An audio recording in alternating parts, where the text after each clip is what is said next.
मैं चाहता हूं तत्काल नीतीश कुमार जी अत्यंत पिछड़ा में, माइनॉरिटीज में और ऊंची जात में, 3 जातियों में डिप्टी सीएम बनाए। आज जो जाति जनगणना हुई, यह सवाल लगातार, अब हमको आश्चर्य लग रहा है कि ये कम मूल्यांकन हो गया कि फलना जात इतना प्रतिशत थे, तब भी पिछड़ा पावे 100 में 60, तब भी ये सवाल था कि समाज में जो दलित है, वंचित है, कमजोर, जिस दिन जगेगा उस दिन लड़ाई होगी। एक बेहतर इलाज करने के लिए समाज के अंतिम व्यक्ति, जाति जनगणना पहले भी 17 या 14% ज्यादा था या अन्य जाति थी, वोट तो चल ही रहा था 15 सालों से। इसमें क्या फर्क पड़ना है वोट और सियासत का?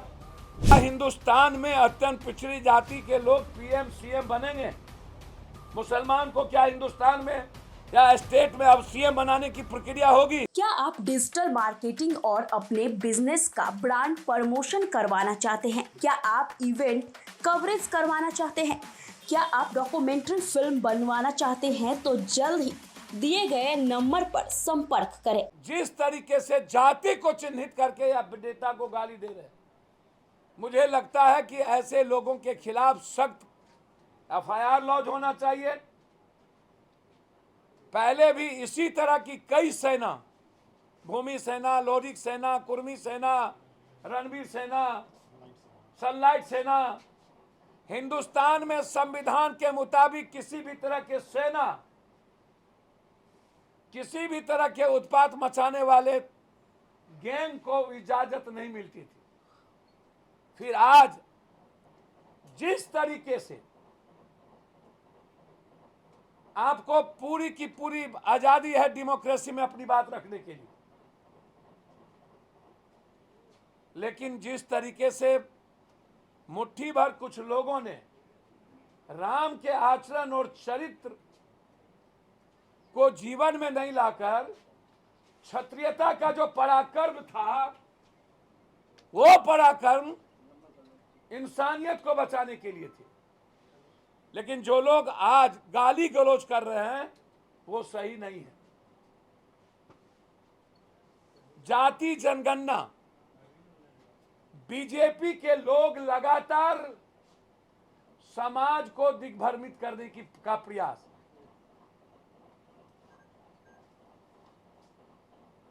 यादव कहेगा कि हम 18% थे, 14 हो गए।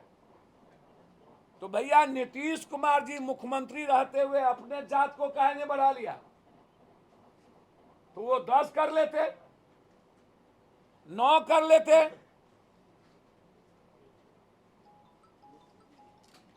जाटव जाति, राम जाति 5%, क्या वो गलत है? अत्यंत पिछड़ी जाति, क्या वो गलत है? माइनॉरिटीज कह दे कि हम 20 थे, हमको 17 कर दिए। आज जो 63% ओबीसी की बातचीत और अत्यंत पिछड़ों की जो आज सामने में एक जातीय जनगणना लाया गया, इसमें मेरा आग्रह है बहुत क्लियर कि जो बिहार या हिंदुस्तान के ऊंची जात के लोग हैं, आज नहीं राष्ट्र कवि दिनकर से लेकर के विद्यापति कवि, हिंदुस्तान में जितने स्वतंत्रता सेनानी क्षत्रिय समाज से आए या ब्राह्मण या ब्राह्मर्षि, जिस तरीके से कई बड़े लड़ाकू ने लड़ाई लड़ी, तब भी पिछड़ा पावे 100 में 60, तब भी ये सवाल था कि समाज में जो दलित है, वंचित है, कमजोर, जिस दिन जगेगा उस दिन लड़ाई होगी। चाहे जगदेव बाबू हो, चाहे कर्पूरी ठाकुर हो, कोई नई जाति जनगणना की बात नहीं आई है। हमेशा से आरक्षण के को जिस तरीके से लाया गया, 27% पिछड़ों को 50 से 53% भागीदारी के लिए, यह सवाल तब से उठ रहा है कि हमारी भागीदारी बढ़नी चाहिए।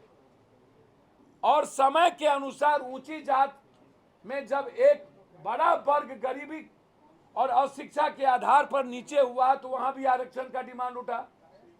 निश्चित रूप से समय काल पात्र के अनुसार 100% में ही ना आरक्षण आप देंगे हमारे समाज को, तो उसमें 10% आरक्षण ऊंची जात को गई।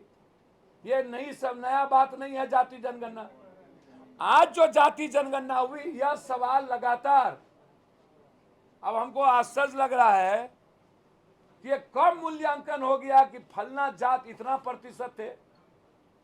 जो आज जाति जनगणना हुई है उसको आप चैलेंज करके फिर से आप करा लीजिए। जिस तरीके से बात आप क्यों उत्तर प्रदेश में कह दिए जाति जनगणना नहीं होगा, नहीं करेंगे, जब देश का डिमांड है कि ओबीसी की जाति की जनगणना होनी चाहिए, अत्यंत पिछड़ों की, दलितों की जाति जनगणना होनी चाहिए। आप बिना, मैं पहले भी कहा हूं, बिना जांच के इलाज कैसे कीजिएगा? बिना ultrasound, CT scan, MRI, x ray machine जांच के आप किसी के इलाज को आप बेहतर कैसे बनाइएगा?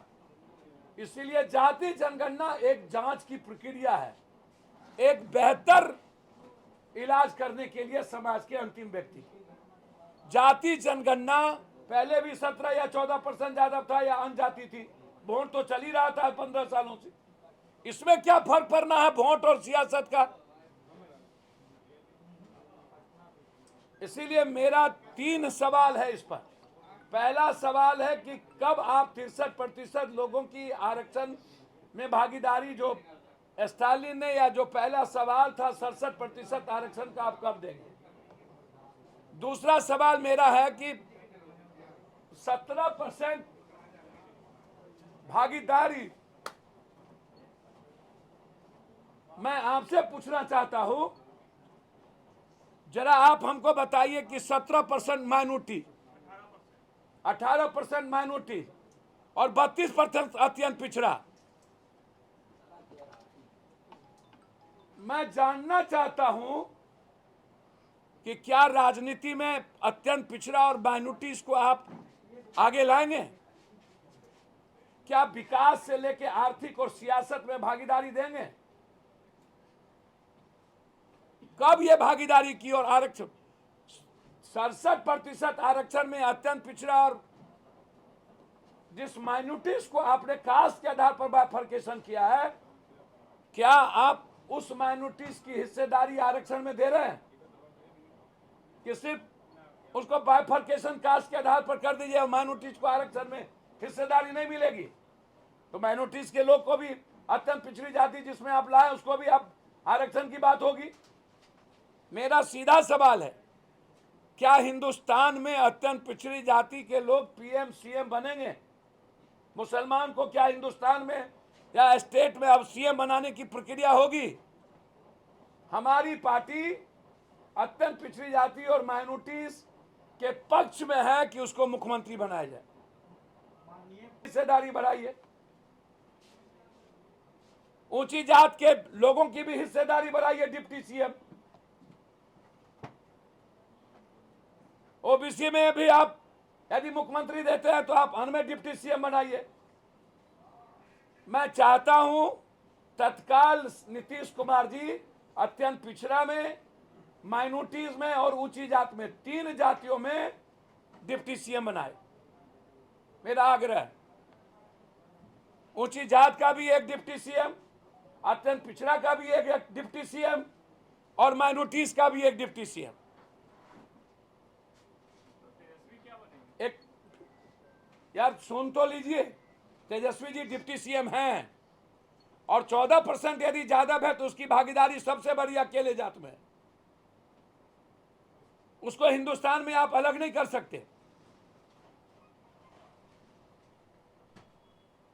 सबसे बड़ी अकेला जाति यादव है, तो उसको क्या कीजिएगा? आप उठा के फेंक दीजिएगा?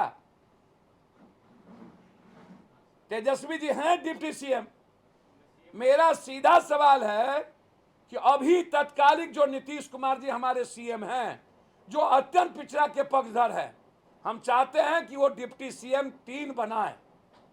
एक ऊंची जात में भी, एक माइनॉरिटीज में भी, और एक अत्यंत पिछड़ा में भी, और एक दलित में भी। काहे 4 नहीं 5 बनेंगे? क्यों नहीं बनेंगे?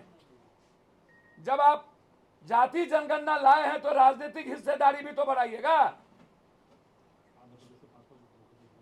आंध्र प्रदेश में 5 डिप्टी सीएम बने थे ना, यहां बनाइए दलित को, माइनॉरिटीज को, अत्यंत पिछड़ा और ऊंची जात को बनाइए। इस हिसाब से तो सीएम मुसलमान को होना चाहिए।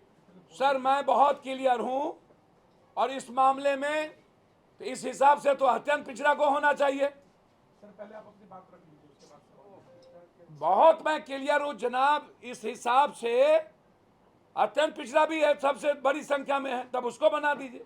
अकेले जाति में ज्यादा है तब उसी को बना दीजिए। सीएम किसी संख्या के आधार पर नहीं होगा, भागीदारी होगी डिप्टी सीएम के सबकी। हमारी सरकार बनेगी तो हम 5 की भागीदारी डिप्टी सीएम में देंगे, या हमारी कभी हिस्सेदारी होगी तो।